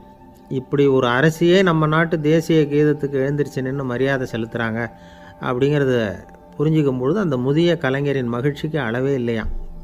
அதுக்கப்புறம் அந்த பியானோ கலைஞர் ஒரு நாள் தன்னுடைய நண்பர் ஒருத்தர்கிட்ட பேசிக்கிட்டு இருந்தாராம். அப்போ சொன்னாராம், மகாராணியார் வந்து எனக்கு எவ்வளவோ பரிசுகள்லாம் கொடுத்துருக்குறாங்க. ஒரு தடவை எனக்கு வைரக்கல் பதித்த அணி ஒன்றை கூட பரிசாக கொடுத்தாங்க. ஆனால் அதை விட உயர்ந்த விலை மதிக்க முடியாத அணி என்ன தெரியுமா, நான் என்னுடைய நாட்டு தேசிய கீதத்தை நான் பாடுறப்போ அவங்க எழுந்திரிச்சு நின்று மரியாதை செலுத்தினாங்களே, அதுதான் எனக்கு கிடைச்ச மிகப்பெரிய பரிசு அப்படின்னாராம். எனக்கு தெரிஞ்ச சங்கீத வித்வான் ஒருத்தர் இருக்கார். சமீபத்தில் ஒரு நாள் அவரை பார்த்தேன். எப்படி போயிட்டுருக்கு உங்கள் தொழில் அப்படின்னு கேட்டேன். ரொம்பவும் வித்தியாசமாக போயிட்டுருக்குங்க அப்படின்னார். என்ன சொல்கிறீங்க அப்படின்னேன். முன்னாடியெல்லாம் நான் பாடினா எதிரில் இருக்கிறவங்க தான் எழுந்திரிச்சு போயிட்டு இருந்தாங்க. இப்போ எப்படின்னா நான் பாட ஆரம்பிச்சுட்டா உடனே பக்கவாத்தியக்காரனே எழுந்திரிச்சு போயிடுறான் அப்படின்னார் ரொம்ப வேதனையோட. பொங்கல் திருநாள்னால் இது ஏதோ அறுவடை திருநாள் அப்படின்னு சொல்லுவோம். அதாவது வருஷம் பூரா நாம் பாடுபட்டு அதனுடைய பலனை அனுபவிக்கிற நாள் அப்படிங்கிறது நாம் சொல்லிகிட்டு இருக்கிறது. இது முக்கியமாக இது வந்து ஒரு நன்றி அறிவிப்பு நாள் அப்படின்னு சொல்லுவாங்க. இன்றைக்கி வந்து நிறைய நன்றி அறிவிப்பு கூட்டம்லாம் நடந்துக்கிட்டு இருக்குல்ல, அது மாதிரி விவசாயிகள் நடத்துகிற ஒரு நன்றி அறிவிப்பு விழா இது. யாருக்கு நன்றி சொல்கிறாங்கன்னா ஆதவனுக்கு. அதாவது சூரியன் இல்லைன்னா விவசாயம் இல்லை. அதனால் ஆதவனுக்கு நன்றி செலுத்துகிற நாளாக இந்த பொங்கல் திருநாளை நாம் கொண்டாடுறோம். அதாவது இந்த பொங்கலில் வந்து விவசாயிகள்கிட்டேருந்து நிறைய பண்புகளை நாம் தெரிஞ்சுக்க வேண்டிய நாள் இது. விவசாயிகள் வந்து அவங்க விவசாயம் முன்னேறி இருக்கிற அளவுக்கு விவசாயிகளுடைய வாழ்க்கை தரம் முன்னேறலை. அந்த அளவுக்கு அவர்கள் வந்து நாட்டுக்காக உழைச்சிக்கிட்டு இருக்கிறாங்க. அந்த காலத்துலேயே அதை பற்றி ஒரு கதை சொல்கிறது உண்டு. ஒரு வயசான ஆள் நிலத்தில் ஏறு உழுதுகிட்டு இருந்தாராம். கிழிஞ்சு போன ஒரு சின்ன துண்டை தான் இடுப்பில் கட்டியிருந்தாராம். தலையில் ஒரு கந்தலை சுற்றி இருந்தார். உடம்பு பூரா சேரு, ரொம்ப ஏழை. ஏறு ஓட்டிகிட்டு இருக்கிறவர் வேறு எப்படி இருப்பார்? இருந்தாலும் அந்த ஆள் ரொம்ப ஜாலியாக பாட்டு பாடிக்கிட்டே ஏறு உழுதுகிட்டு இருந்தாராம். உடம்புல தான் அவர் ஏழையை தவிர மனசில் ஒரு ஏழையாக தெரியல. அந்த சமயத்தில் அந்த நாட்டு ராஜா அந்த பக்கமாக குதிரை மேலே வந்தாராம். வேட்டைக்கு போயிட்டு பரிவாரங்களோடு திரும்பி வந்துக்கிட்டு இருக்கிறார். ரொம்ப செல்வ செழிப்பில் இருக்கிற ராஜா அவர் இந்த வயசான விவசாயியை பார்த்துருக்கார். இந்த ஆள் ரொம்பவும் ஏழைங்கிறது அவர் பார்த்தாவே பளிச்சுன்னு தெரியுது. கட்டிக்கிறதுக்கு நல்ல துணி இல்லை, உடம்போ இழைச்சி போயிருக்குது, வயிறு முதுகில் போய் ஒட்டிக்கிட்டு இருக்கு, கண்ணு குழி விழுந்து போயிருக்குது. ஆனாலும் முகத்தை பார்த்தா சந்தோஷமாக இருக்கிற மாதிரி இருக்குது.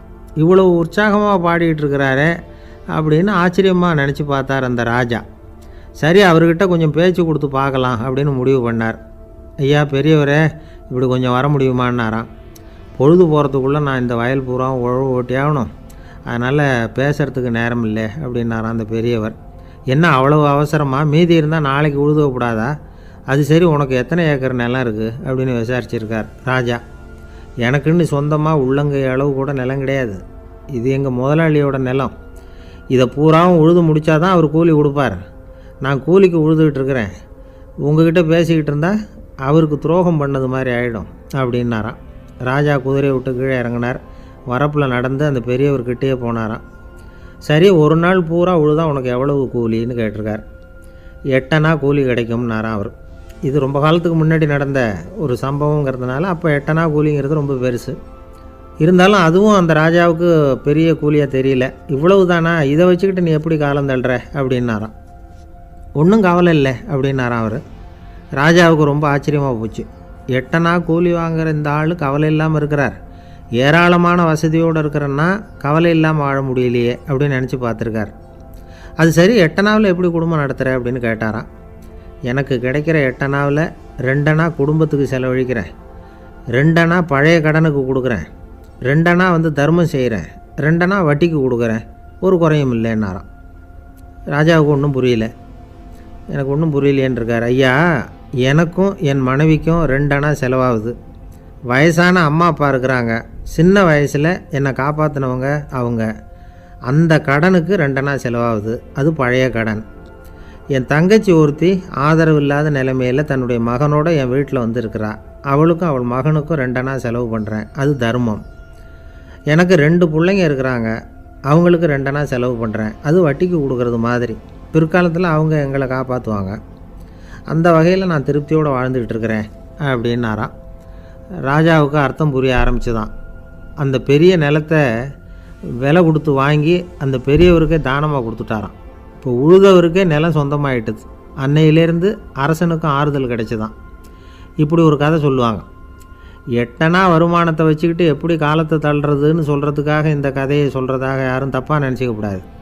கிடைக்கிறத எப்படி பங்கு போடுறார், எப்படி திருப்தியாக வாழறார் அப்படிங்கிறது தான் முக்கியம்.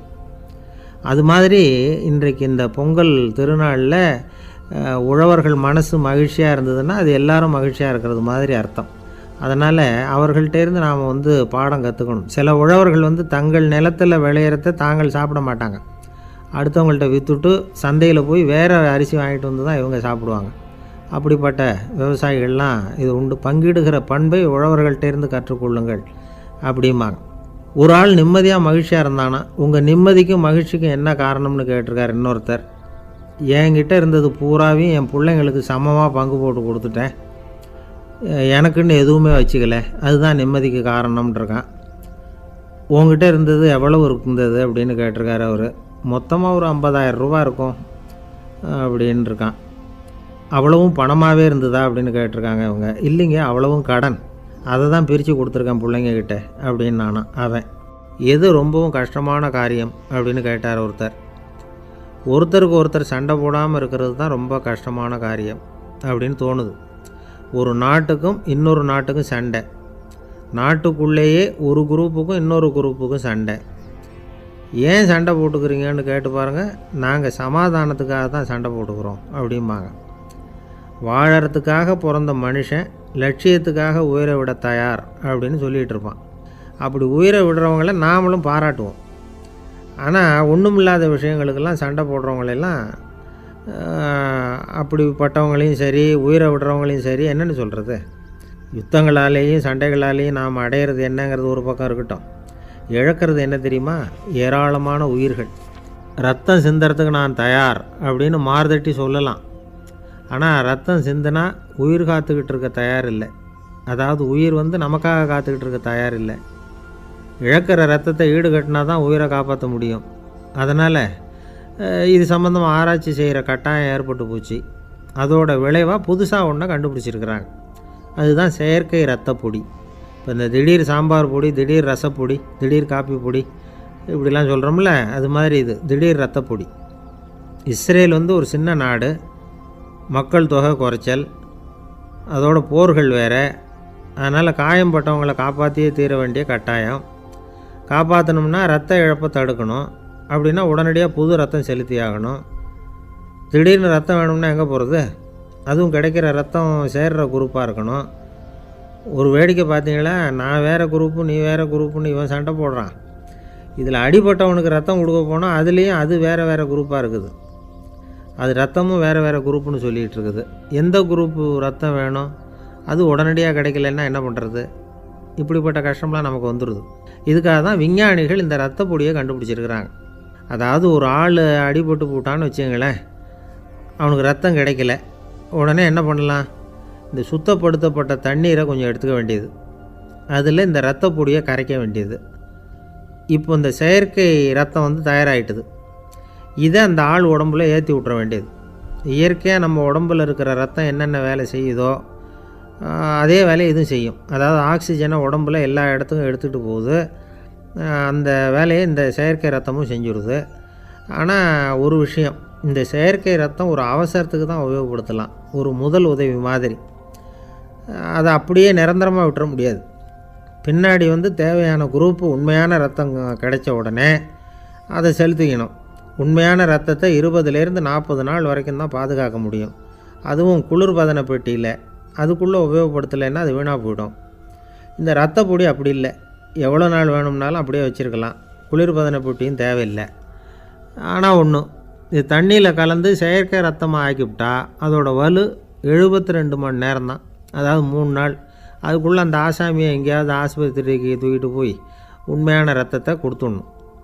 சண்டையில் அடிபடுறவங்க, சாலை விபத்தில் அடிபடுறவங்க, இவங்களுக்கெல்லாம் அவசரத்துக்கு கை கொடுத்து உதவுறது இந்த செயற்கை ரத்த பொடி. அதுக்கப்புறம் நாம் கொடுக்குற ரத்தம் தான் அவங்கள காப்பாற்றணும். இன்றைக்கி ரத்தத்தை தானமாக கொடுக்க தயாராக இருக்கிற நல்ல உள்ளங்கள் ஏராளம். எவ்வளவு ஆக்சிடெண்ட்டு, ஆப்ரேஷன், இதில் சம்மந்தப்பட்டவங்களை காப்பாற்றுறது நாம் தானமாக கொடுக்குற ரத்தம் தானே. ஒரு ஆக்சிடெண்ட்டு, ஒரு ஸ்கூட்டர் ஒரு ஆள் மேலே மோதி விட்டுது, பார்த்து வரக்கூடாதா அப்படின்னா அந்த ஆள், நீ தான் பார்த்து நடக்கணும், ஏன்னா 20 வருஷமாக நான் அந்த ஸ்கூட்டரை ஓட்டிகிட்டு இருக்கிறேன் அப்படின்னானா இவன். இதுக்கு அவன் சொன்னானா, நீ தான் பார்த்து ஓட்டணும், ஏன்னா 40 வருஷமாக நான் இப்படி நடந்துக்கிட்டு இருக்கிறேன் அப்படின்னானா. ஒரு ஊரில் ஒரு ராஜா இருந்தார். பெரிய அரண்மனையில் தான் இருக்கிறார். எல்லா வசதியும் இருந்தது. இருந்தாலும் அவர் எல்லாரும் சொல்கிறது எப்படி தெரியுமா? பிச்சைக்கார ராஜா. அப்படி ஒரு பேர் அவருக்கு நிலச்சி போச்சு. ஜனங்களும் சரி, மற்ற தேசங்களில் உள்ளவங்களும் சரி, அவர் அந்த பேர் சொல்லியே குறிப்பிடுறது வழக்கமாக போட்டுது. இது அவருக்கு ரொம்ப கவலையாக போச்சு. என்ன இது, நம்மளை தேடி வர்றவங்களுக்கெல்லாம் நாம் சோறு போடுறோம், நம்ம புகழ்ந்து பாடல் ஏற்றி கொண்டு வர்ற புலவர்களுக்கெல்லாம் அவங்க எப்படி வந்தாலும் ஒருவேளை சோறு போடணுங்கிறது உத்தரவு. இவ்வளவுலாம் செஞ்சும் நம்மளை போய் பிச்சைக்கார ராஜான்னு எல்லாரும் சொல்கிறாங்களே, அது ஏன், எதுக்காக இப்படி சொல்கிறாங்க? இதுதான் ராஜாவுக்கு குழப்பம். சரி, இதை பற்றி நம்ம அமைச்சர்கள்கிட்ட கேட்கலாமா அப்படின்னு யோசனை பண்ணார். இந்த விஷயத்தை போய் அவங்கக்கிட்ட எப்படி கேட்குறதுன்னு அவருக்கு தயக்கமாக இருந்தது. கௌரவ குறைச்சலாக தெரிஞ்சுது அவருக்கு. சரி, சாதாரண குடிமக்கள்கிட்ட இதை பற்றி கேட்கலாமா அப்படின்னு யோசனை பண்ணார். கேட்கலாம், ஆனால் அவங்க யாரும் ராஜா முன்னாடி வந்து நின்று தைரியமாக பேசக்கூடிய அளவுக்கு இல்லை. ராஜாவோட குழப்பம் நாளுக்கு நாள் அதிகமாக போச்சு. கடைசியாக அவர் ஒரு முடிவுக்கு வந்தார். அதாவது இதை பற்றி ஒரு பிச்சைக்காரங்கிட்டே கேட்டு பார்த்துட்டா என்ன. இதுதான் அவர் பண்ண முடிவு. உடனே மாறு வேஷம் போட்டுக்கிட்டு நகர்வலம் போனார். ஒரு பிச்சைக்காரனை கண்டுபிடிச்சார். இதை பாருப்பா, நம்ம ராஜாவை எல்லாரும் பிச்சைக்கார ராஜான்னே சொல்கிறாங்களே, அதுக்கு என்ன காரணமாக இருக்கும் அப்படின்னு கேட்டார். அதுக்கு அவன் சொல்கிறான், இதுக்கான பதிலை இன்னும் ஒரு 30 நாளில் சொல்கிறேன் அப்படின்னா. உடனே இவருக்கு சந்தோஷம். உண்மையை அவங்ககிட்ட சொன்னார். நான் வேறு யாரும் இல்லை, நான் தான் இந்த நாட்டு ராஜா. இப்போ நீ என் கூடவே வந்துடு, அரண்மனையிலேயே தங்கிக்கோ. 30 நாள் கழித்து எனக்கு பதில் சொல்லிவிட்டு அதுக்கப்புறமா நீ போகலாம் அப்படின்னு சொல்லி அழைச்சிட்டு வந்துட்டார். அரண்மனையில் ஒரு மூலையில் அவன் தங்கறதுக்கு இடம் கொடுத்தார். தினம் 2 வேளையும் இவனுக்கு சோறு போடுங்க அப்படின்னு உத்தரவு போட்டார். ராஜா கொடுத்த இடத்துல போய் உக்காந்துக்கிட்டான் அந்த பிச்சைக்காரன். தினமும் அந்த அரண்மனையில் நடக்கிறதையெல்லாம் கவனிச்சிக்கிட்டு வந்தான். வேளைக்கு சாப்பாடு வரும், சாப்பிட்டுக்கிட்டு இருக்கான். இப்படி 30 நாள் முடிஞ்சுது. ராஜா வந்தார். என்ன, என்னோட கேள்விக்கு பதில் என்னன்னு கண்டுபிடிச்சிட்டியான்னார். கண்டுபிடிச்சிட்டேன்னா. என்ன எல்லாரும் பிச்சைக்கார ராஜான்னு சொல்கிறாங்களே, அது நியாயமாக படுதா உனக்குன்னு கேட்டார். நியாயமாக தான் படுது, சந்தேகம் இல்லாமல் நீங்கள் பிச்சைக்கார ராஜா தான். என்ன தான் நீங்கள் வசதியோடவும் படைபலத்தோடவும் இருந்தால் கூட நீங்கள் எங்கள் வர்க்கத்தை சேர்ந்த ஆசாமி தான் அப்படின்னு அடித்து சொல்லிவிட்டான் அந்த ஆள். என்னால் அப்படி சொல்கிறேன்னு கேட்டார் இவர். அரசே, ஒரு உண்மையை கண்டுபிடிச்சி சொல்கிறதா ஒரு நாள் சொன்னேன். ஒரு நண்பரை சந்திச்சேன். நீங்கள் ராஜ பரம்பரை, உங்க வீடு எதுன்னு உங்களுக்கு தெரியுமா சார்? கிடக்கிற முத்துமாலையை அவர் என்ன ஒரு மாதிரியா பார்த்தார். பொண்ணையும் சொன்னார், தெரியும் அப்படின்னாரு. சரி, உங்க தொலைபேசி எண் உங்களுக்கு தெரியுமான்னு. அதுவும் தெரியும்.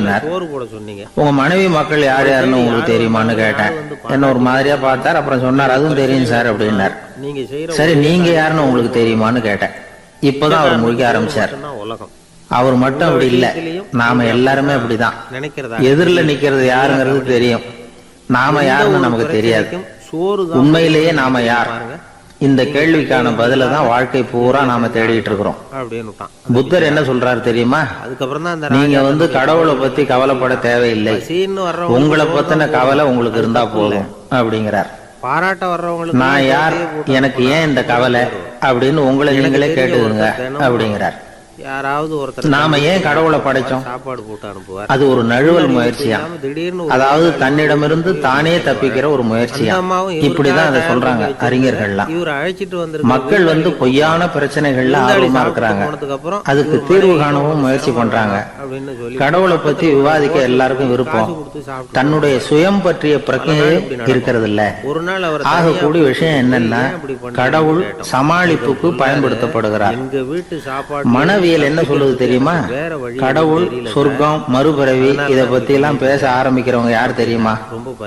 போருக்கு போறவன், துன்பத்துல சிக்கி கஷ்டப்படுறவன், நோய் படுக்கையில விழுந்தவன், இவங்கதான். நாம அனுபவத்திலேயே பாக்குறோம் இதையெல்லாம். கடவுளை துணைக்கு கூப்பிடுறவங்க யாருன்னு கவனிச்சு பாருங்க. பரீட்சை எழுத போறவன், வேலை தேடி அலையிறவன், பண நெருக்கடியில் இருக்கிறவன், விபத்துல சிக்கிக்கிட்டவன், இவங்கெல்லாம் தான். தேர்வுல வெற்றி பெற்றதும் அவரை துணைக்கு கூப்பிடுறது இல்ல, வேலை கிடைச்சதும் அவர் துணை தேவைப்படுறது இல்ல. ஏன் இப்படி? கொஞ்சம் யோசனை பண்ணி பாருங்க. துன்பம் வருகிற போது அந்த துன்பத்தை தவிர்க்க வேண்டிய நிலையில அதுல இருந்து நழுவி போறதுக்காக பிரார்த்தனை தேவைப்படுது. எல்லாம் நல்லபடியா நடக்கிறப்போ பிரார்த்தனை செய்யறது இல்ல. புத்தருடைய வழி என்ன தெரியுமா? அந்த வழியில கடவுளும் கிடையாது, பிரார்த்தனையும் கிடையாது. புத்தர் செய்தது இதைத்தான். அதாவது கடவுள் கிட்ட இருந்து மனிதனையும், மனிதன் கிட்ட இருந்து கடவுளையும் அவர் விடுவித்தார். புத்த மதம் என்ன சொல்லுது தெரியுமா? கடவுள் பிரச்சனை அல்ல, மனிதன் தான் உண்மையான பிரச்சனை அப்படின்னு சொல்லுது. உங்களை நீங்க நல்லா தெரிஞ்சுக்கிட்டா போதும், நீங்களே கடவுள் ஆயிடுவீங்க அப்படிங்கிறது தான் புத்த மதம். அதனால நமக்கு தேவை உள்முக பயணம். நான் யார் அப்படிங்கிற கேள்வியோட உள்ள போகணும். அங்க போனாதான் தெரியும் நான் அப்படின்னு அங்க யாருமே இல்லைங்கிறது. இதெல்லாம் புத்தர் சொல்லுகிற ஒரு தத்துவம். தத்துவம்னு சொன்னாவே நமக்கெல்லாம் அதை புரிஞ்சுக்கிறது கஷ்டம்தான். நம்ம பொறுத்த வரைக்கும் தத்துவம்ங்கிறதுல 2 வகை உண்டு. ஒன்னு தத்துவம், இன்னொன்னு மகா தத்துவம். தத்துவம்னா என்ன தெரியுமா? கேட்கறவங்களுக்கு புரியக்கூடாது, அதுதான் தத்துவம். மகா தத்துவம் என்னன்னா சொல்றவங்களுக்கும் புரியக்கூடாது. அந்த வகையில பார்த்தா இன்று ஒரு தகவலும் ஒரு மகா தத்துவம் தான். இப்படி எதிர்பார்க்கிற மனம் எதிர்பார்ப்புக்கும் வரன்முறைக்கும் மற்றவங்க கட்டுப்படணும்னு நினைப்பாங்க. இந்த நிலைமை நீடிச்சா என்ன ஆகும் தெரியுமா? தூண்டுற மனத்தளர்ச்சிக்கு ஆளாயிடும். அடுத்தது ஹிஸ்டீரியா. ஒரு ஊர்ல சின்ன ஒரு ஆள் இருந்தான். நாடகமாக்குற கற்பனையிலேயே காலத்தை கடத்திக்கிட்டு இருந்தான். அதிகம் உள்ளவங்க. ஒரு நாள் ஒரு மரத்தடியில உட்கார்ந்துருந்தான். அவனுக்கு பசிக்கிற மாதிரி தெரிஞ்சது. உடனே கற்பனையிலேயே சாப்பிட ஆரம்பிச்சுட்டான். அதாவது எதிரில இலை போட்டு சாப்பாடு போடப்பட்டு இருக்கிறதாகவும் அதை இவன் சாப்பிடுறதாகவும் நினைச்சுக்கிட்டு கைய மட்டும் வாய்க்கும் தரைக்குமா அப்படியும் இப்படியும் கொண்டுகிட்டு போய் பாவனை பண்ணிட்டே இருக்கிறான். தூரத்துல இருந்து பாக்குறவங்களுக்கு இவன் ஏதோ பலமான விருந்து சாப்பிட்டுட்டு இருக்கிறான் அப்படின்னு தான் தோணும். அது மாதிரியே பண்ணிட்டு இருந்தான். அந்த வழியா ஒரு சன்னியாசி வந்துகிட்டு இருந்தார். இவனை பார்த்தாரு. என்ன இவன் இப்படி பண்ணிட்டு இருக்கிறானே அப்படின்னு நினைச்சாரு. கொஞ்ச நேரம் அவனையே உத்து பார்த்துக்கிட்டு இருந்தார். இவரை பார்த்ததும் அவன் இன்னமும் சுவாரஸ்யமா சாப்பிட ஆரம்பிச்சுட்டான். அப்பப்பா என்ன இது, இந்த குழம்பு இவ்வளவு காரமா இருக்கு, என்னுடைய நாக்கே எரிஞ்சு போடும் போல இருக்கு அப்படின்னு சொல்லிட்டு பக்கத்துல ஒரு குவளையை எடுத்து தண்ணி குடிக்கிறது மாதிரி பாவனை பண்றான். அப்பாடா இப்ப கொஞ்சம் பரவாயில்ல அப்படின்னு சொல்லிட்டு குவளையை கீழே வைக்கிறது மாதிரி ஒரு பாவனை பண்றான். சன்னியாசி பார்த்தார். என்னப்பா சாப்பாட்டுல காரம் அதிகமோ அப்படின்னாரு. ஆமா சுவாமி, ஞாபகம் மறதியில கொஞ்சம் மிளகாய் அதிகமா சேர்த்துக்கிட்டேன் அப்படின்னா. சரி சாப்பிடு அப்படின்னு சொல்லிட்டார். அவன் சாப்பிட்டு முடிக்கிற வரைக்கும் பொறுமையா உட்கார்ந்துருந்தார். அவன் அப்பாடா அப்படின்னு சொல்லிட்டு மறுபடியும் தண்ணி எடுத்து குடிச்சான். எல்லாம் கற்பனையிலேயே. அதுக்கப்புறம் சன்னியாசி பேச ஆரம்பிச்சார். இத பாருப்பா, உன்னுடைய கற்பனையை நான் வச்சுறேன், இருந்தாலும் உன் சாப்பாட்டுல ஒரு இனிப்பையும் வச்சிருக்கலாமே, ஏன் மிளகாய அளவுக்கு அதிகமா போட்டுட்டு அவஸ்தைப்படுறேன் அப்படின்னாரு. அவன் யோசிக்க ஆரம்பிச்சான். அதுக்கப்புறம் இவர் சொன்னார், இத பாருப்பா, இனிமேல உன்னுடைய கற்பனையும் உயர்ந்ததாக இருக்கட்டும் அப்படின்னு உபதேசம் பண்ணிவிட்டு போனார். எப்பவும் உயர்வை பத்தியே சிந்திக்கணும். உயர்வு கிடைக்கலன்னா கூட அப்படி சிந்திக்கிறத நிறுத்தக்கூடாது அப்படிங்கிறார் திருவள்ளுவர். உள்ளுவது எல்லாம் உயர் உள்ளல், மற்ற அது தள்ளினும் தள்ளாமை நிறுத்து. ஊக்கம் இல்லாம உலகத்துல வாழ்ந்து பிரயோஜனம் இல்லை. அதனால உயர்வாக சிந்திக்கணும். அது நம்மளை ஊக்கப்படுத்தும். இது பெரிய ஒரு வாக்கு. இந்த உலகத்துல கற்பனையிலேயே வாழ்கிற சில கஞ்சர்களும் உண்டு. அதாவது ரெண்டு கஞ்சர்கள், ரெண்டு பேரும் பக்கத்து பக்கத்து ஊர்ல இருந்தாங்க.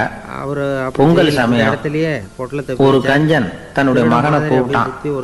இத பாருப்பா, பக்கத்து ஊர்ல என்னுடைய நண்பன் ஒருத்தன் இருக்கிறான், அவனுக்கு பொங்கல் பரிசு ஏதாவது கொடுக்கணும், நான் ஒரு 4 ஆட்டுக்குட்டியை தரேன், நீ கொண்டுட்டு போய் கொடுத்துட்டு வந்துடுறியா அப்படின்னு கேட்டான். சரி நான் புள்ள, ஒரு பைய கையில எடுத்துக்கோன்னா அவன் எடுத்துக்கிட்டான். இந்த ஆட்டுக்குட்டி புடிச்சுக்கோ அப்படின்னு சொல்லி ஒவ்வொன்னா போடுறேன் பாரு அப்படின்னு சொல்லிட்டு 1 2 3 4 அப்படின்னு எண்ணிக்கிட்டே வெறும் சைகையாலேயே ஆட்டுக்குட்டியை புடிச்சு போடுறது மாதிரி பாவனை பண்ணிட்டு இருக்கிறான். அவன் புள்ளையும் அது ரொம்ப அக்கறையா வாங்கிக்கிறது மாதிரி வாங்கிட்டு அந்த பைய தூக்கிட்டு அடுத்த ஊருக்கு போறான். இவன் அங்க போய் சேர்ந்த நேரத்துல அந்த கஞ்சன் ஊர்ல இல்ல, எங்கேயோ வெளியில போயிருக்கிறான். அவனோட புள்ள மட்டும்தான் வீட்டுல இருந்தான். இவன் அவன்கிட்ட, இத பாரு, எங்க அப்பா உங்க அப்பாவுக்கு ஆட்டுக்குட்டி கொடுத்து அனுப்பி இருக்கிறாரு, குடிச்சுக்கோ அப்படின்னு சொல்லி பாவனையிலேயே ஒவ்வொன்னா எடுத்து அவன்கிட்ட கொடுத்துட்டான். அவனும் வாங்கிட்டான் வாங்குறது மாதிரி. அப்புறம் சொன்னான், சரிப்பா நானும் பதிலுக்கு ஏதாவது ஒண்ணுகிட்ட கொடுக்கணும் இல்லையா, அதனால அந்த பைய புடி, ஒரு 10 எலுமிச்சம்பழம் தரேன், பதிலுக்கு அதை நீ எடுத்துட்டு போ அப்படின்னு சொல்லி கையாலேயே ஒவ்வொன்னா எடுத்து போடுறது மாதிரி பாவனை பண்ணிவிட்டான். அவனும் ரொம்ப நன்றி அப்படின்னு சொல்லிவிட்டு அதை வாங்கிட்டு போயிட்டான். கொஞ்ச நேரம் கழிச்சு வெளியில போயிருந்த அப்பங்காரன் திரும்பி வந்தான். உள்ள சொன்னான், அப்பா உன்னோட நண்பர் அவருடைய மகன் மூலமா உனக்கு 6 ஆட்டுக்குட்டி கொடுத்து அனுப்பியிருந்தார், நானும் பதிலுக்கு ஒரு 10 எலுமிச்சம்பழம் கொடுத்து அனுப்பியிருக்கிறேன் அப்படின்னா. எப்படிடா கொடுத்தேன்னு கேட்டார் அப்பா. இப்படிதான் கொடுத்தேன்னு சொல்லி சைகையிலேயே காட்டினான். இத பார்த்ததும் அப்பங்காரனுக்கு பயங்கரமா கோபம் வந்துட்டுது. பலார்னு அரைஞ்சுட்டான் பையனு. ஏன்பா அரைஞ்ச, 10 எலுமிச்சம்பழம் கொடுத்துட்டேனே அப்படிங்கறதுக்காகவா அப்படின்னு கேட்டான். அது கூட பரவாயில்ல, நீ காட்டுற சைகையை பார்த்தா ஆரஞ்சு பழம் சைஸுக்கு இருக்குது, அவ்வளவு பெருசா ஏன் கொடுத்த, அதுதான் எனக்கு கோபம் அப்படின்னா. அதிகமா சர்க்கரை சாப்பிட்டா நீரிழிவு வந்துருங்கிறது தப்பான ஒரு அபிப்பிராயம். டயபெட்டிஸ்ங்கிறது ஒரு மெட்டபாலிக் டிசார்டர். அதாவது நாம சாப்பிடுற சர்க்கரையை அதனாலதான் அதிகமா இனிப்பு வேணாம்னு சொல்றோம். ஏற்கனவே உடம்பால முடியாத ஒண்ணு மறுபடியும். ஒரு ஊர்ல ஒரு சித்தர் இருந்தார், வேலை வாங்க வேணாமே, சூஃபி சித்தர். அவர் ஞானம் பெற்ற ஒரு சித்தர். அதனால உடனே ஒரு நாள் அந்த நாட்டு மன்னன் அவரை பார்க்கறதுக்காக வந்தான். அதனால என்ன வேணும் உனக்குன்னு கேட்டார். சாப்பிட்டுட்டா நான் கடவுளை பார்க்கணும், அதுக்கு நீங்க தான் உதவி பண்ணணும் அப்படின்னா அவன். நினைச்சு மனசை போட்டு சித்தர் கொஞ்சம் யோசனை பண்ணார். பொதுவா எதுவுமே சரி போயிட்டு நாளைக்கு வாடினார். எல்லாம் சீரா அதே மாதிரி மன்னன் போயிட்டு அடுத்த நாள் வந்தான். வந்துட்ட ஒரு நோய் இல்ல, ரொம்ப இங்க நீ என்னோட ஒரு வாரம் தங்கி இருக்க வேண்டியிருக்கும்னார். சரின்னா அப்படின்னு சொல்லுவாங்க. ஒரு பிச்சை பாத்திரத்தை தூக்கி கையில கொடுத்தாரு. சில வழிமுறைய சொல்லி வச்சிருக்காங்க. அவனுக்கு ஒன்றும் புரியல, இருந்தாலும் வாங்கிட்டான். இந்த வாங்கிட்டு இதை என்ன செய்யணும் அப்படின்னு கேட்டான். அவ்வளவுதான், இதை ஒண்ணும் செய்ய வேணாம், இதை எடுத்துக்கிட்டு பக்கத்துல உள்ள கிராமங்களுக்கு போ, வீடு வீடா பிச்சை எடுத்துக்கிட்டு வா, இல்லன்னா அப்படி வந்த பிறகுதான் உனக்கு சாப்பாடும் ஓய்வும் கிடைக்கும். ரத்தத்துல சேர்ற ஒரு வாரம் இப்படி செய், அதுக்கப்புறம் 8வது நாள் நாம கடவுளை பத்தி யோசிக்கலாம் அப்படின்னாரு. தினமும் ஆகாரத்துல கோதுமை. இப்படி ஒரு சொன்னதை கேட்டதும் அந்த அரசனுக்கு அதிர்ச்சி ஆயிட்டு சேர்த்துக்கலாம், ஒரு மாதிரி ஆயிட்டான். தன்னுடைய சொந்த நாட்டுல சொந்த குடிமக்கள் கிட்ட போய் பிச்சை எடுக்கிறதா அப்படின்னு யோசனை பண்ணி பார்த்தான். அதுக்கப்புறம் மெதுவா அவன் அந்த சித்தரை பார்த்தான். ஐயா, சொந்த நாட்டிலேயே பிச்சை எடுக்கிறதுன்னா எனக்கு ஒரு மாதிரியா இருக்கு, வெக்கமா இருக்கு. நான் வேணும்னா வெளி தேசத்துல எங்கேயாவது போய் பிச்சை எடுக்கவா அப்படின்னு கேட்டான். இதுக்கு அந்த சித்தர் ஒரு சம்மதிக்கல. இத பாரு, உன்னால பிச்சை எடுக்க முடியலன்னா பேசாம திரும்பி அரண்மனைக்கே போயிடு, அதுக்கப்புறம் கடவுளை பத்தி எல்லாம் பேசுறதுக்கு என்ன தேடிட்டு வரக்கூடாது அப்படின்னு. மன்னன் தயங்கினான், இருந்தாலும் மனசை சரி பண்ணிட்டு சம்மதிச்சான்.